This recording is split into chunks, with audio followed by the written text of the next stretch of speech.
Hi everybody, my name is Joey Lin and I'm here at Think Prep in Southern California. Here we help students with all levels of college preparation, helping them select colleges, helping them write essays, helping them prepare for the SAT or ACT.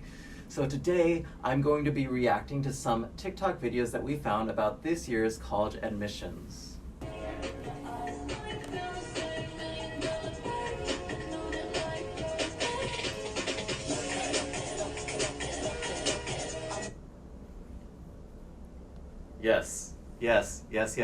Yes.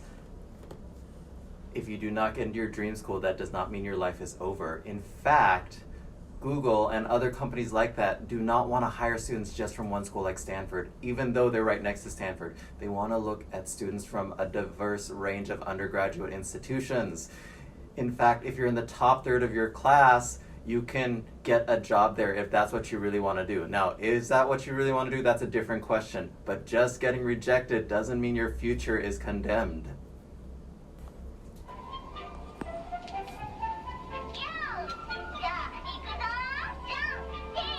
My name is Riley Fusenegger. I'm applying to your school. It said creative video, so this is how I rule. I'm Filipino from my mom and white from my dad. Come spring of 2021, I'll be a high school grad. I'm experienced in Shakespeare and I love learning Brecht. I'm going to experiment with how the old and the new can intersect, how my culture can project, how my views can reflect. Representation is important, man. What do you expect? I take vocal lessons and my favorite color is green. I've been with Heyman Talent Agency since I was 15. I'm a Cancer Libra rising with an Aries moon. My mom decided to give birth to me on 7202. My hobbies include game thrifting and anime too. Oh, and feminism and activism. The world is askew. In conclusion, I feel I would be a great fit. I'm not the type of person that would easily quit. The facilities and focus really seem to ignite a fire in me that I feel that my art can refit. Awesome. Riley's awesome. I do remember a bunch of like these raps that came after people had gotten rejected from a school, so then they decided to make a video or some sort of rap roasting the rejection. But this is actually really cool. So for those of you who don't know, there are colleges that are accepting video submissions instead of essay submissions. They do exist out there, so if you don't feel like you're the strongest writer, you can kind of do something like Riley did. Although don't feel like you need to be that professional about it, but that was really cool.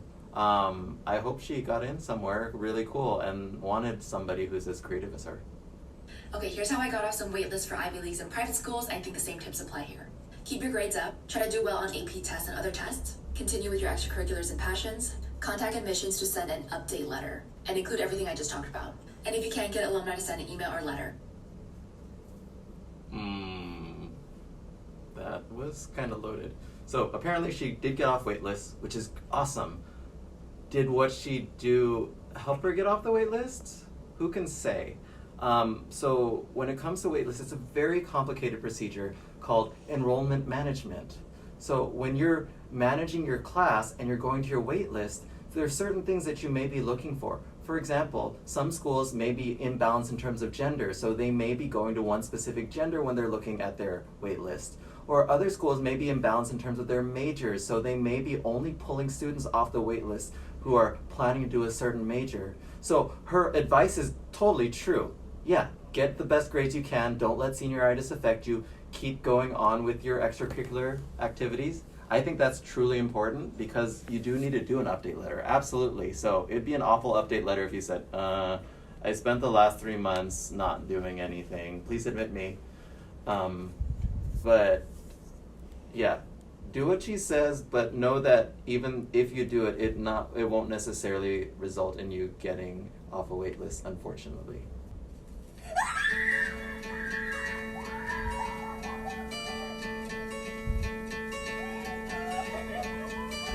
Hoping you take that jump, don't feel the fall.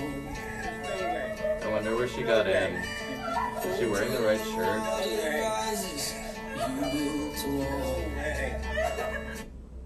I couldn't see her shirt. I'm gonna go back and look for her shirt. I hope she was wearing the shirt of the school that she got into. So apparently that girl got into Tulane. We figured it out. She got into Tulane. So I wonder what LAN means. I can't think of any colleges that has Lancaster. It's like a 5-letter word with LAN in the middle. Number one, yes, very, very heartwarming. and I appreciate that she did get into her dream school. Number two, it somewhat affects me knowing that students are that excited when they get into their dream school, because then there's the other end of the coin, right?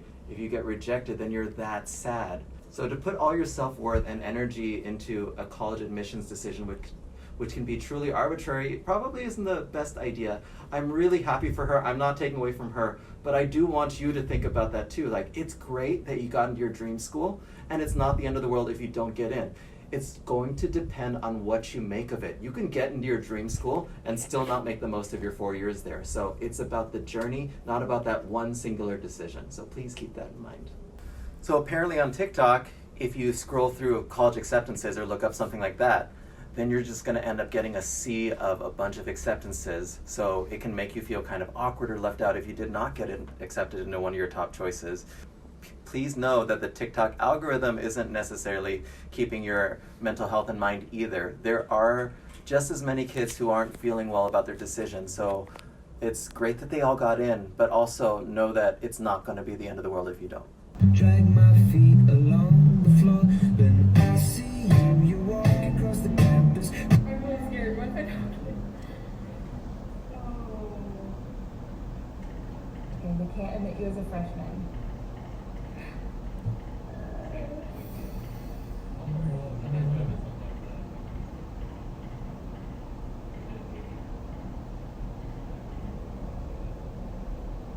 This is frustrating to do something that's good. So the last line was, we can't accept you as a freshman. So keep that in mind, especially in Florida. I know Florida's a huge thing down there because of football, and there's a whole fraternity sorority system. Everybody really, really wants to go there. It's a huge part of culture, just like UCLA is out here. But they can't accept you as a freshman. You have so many options then. You can work really hard at the community college. You can go to another institution that's near Florida. Just because you don't get into Florida doesn't mean that you can bask in this culture and the spirit of University of Florida. Again, it's not the end of your life.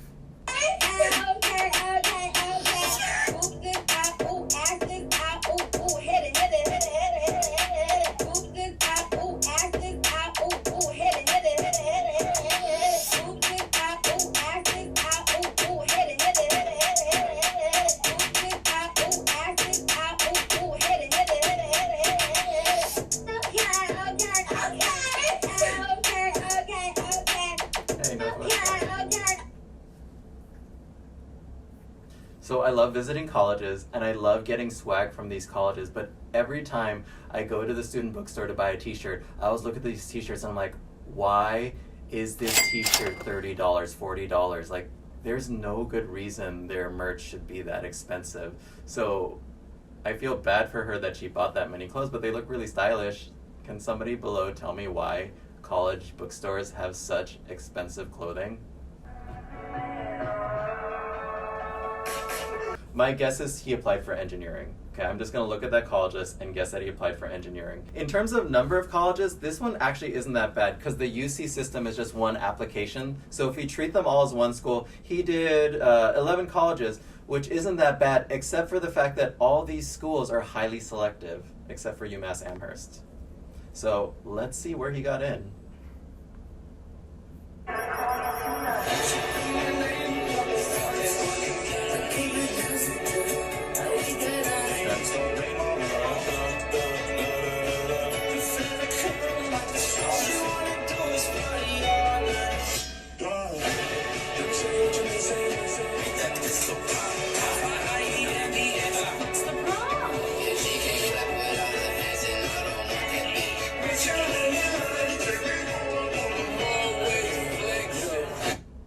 Whoa.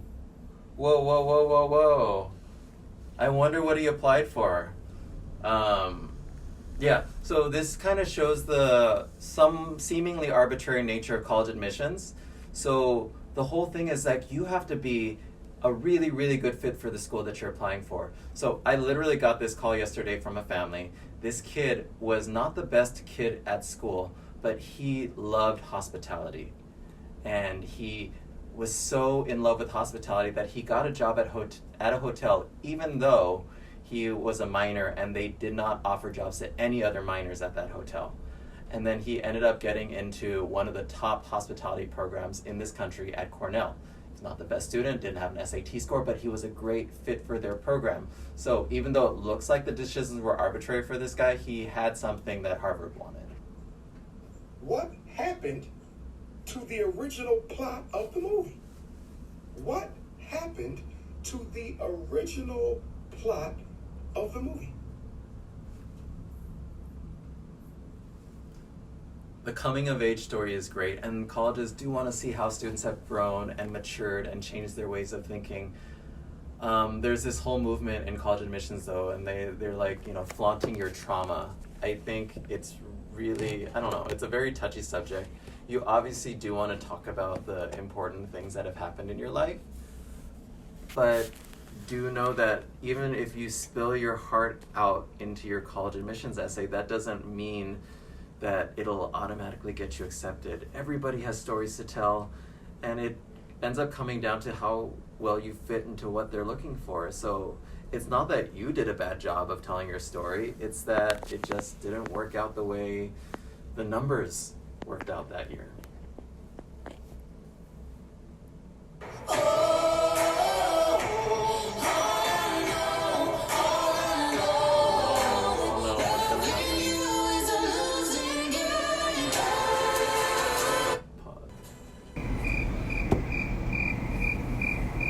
Nothing? Oh no. I think people think they're creative, like writing the non-essay, like, what is this essay? I'm writing an essay about writing an essay, and it is creative and it is kind of out-the-box thinking, but I don't think it'll get you very far. I think it'll just induce a bunch of eye rolls from the committee. Don't do this. So, since I'm going to be celebrating the idea of rejection, leave a comment below about a college you've been rejected from and how that didn't impact your life negatively. If you found this video awesome, please like the video or subscribe to our channel.